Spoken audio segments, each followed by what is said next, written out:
Hello हजुरहरू, दर्शन नमस्ते। आज चाहिँ मैले अमलाको अचारको रेसिपी चाहिँ हजुरहरूसँग सेयर गर्न लागिरहेकी छु। सुरुमा चाहिँ अमलालाई मैले बोइल गरेर राखेँ। त्यसपछि मैले मसलाहरू तयार गरेँ। मसला त्यस्तो धेरै छैन, एकदम सिम्पल छ। त्यसपछि कराईमा तेल हालेर पन्चफुरन फुराएँ।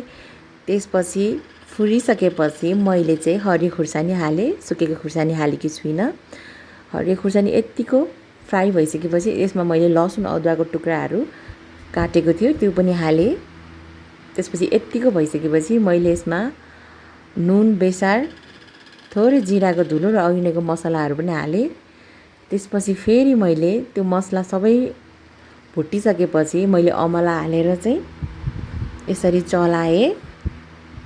त्यसपछि चाहिँ मैले यसो विचार गरेँ, नुनिलो भन्दा पनि अझ यसमा हल्का चिनी हाल्दाखेरि चाहिँ कस्तो होला, नुनिलो र जुन गुलियोको टेक्स्चर भनेर चाहिँ मैले चाहिँ यत्तिको चिनी हालेर चाहिँ मजाले यसलाई चलाएर चाहिँ यो चिनी नपग्लुन्जेलसम्म सानो ग्यास बनाएर चाहिँ छोडिदिएँ। त्यसपछिको चाहिँ लुक्स हजुरहरूले लास्टमा हेर्न सक्नुहुनेछ। चिनी पग्लिसकेपछि चाहिँ अमलाको जुन यो अचार, कस्तो अचार भन्ने, अब अमलाको खट्टी मिठी भन्ने कि अब कस्तो भन्ने होइन, यस्तो देखिएको छ र खाँदा पनि एकदम मिठो थियो।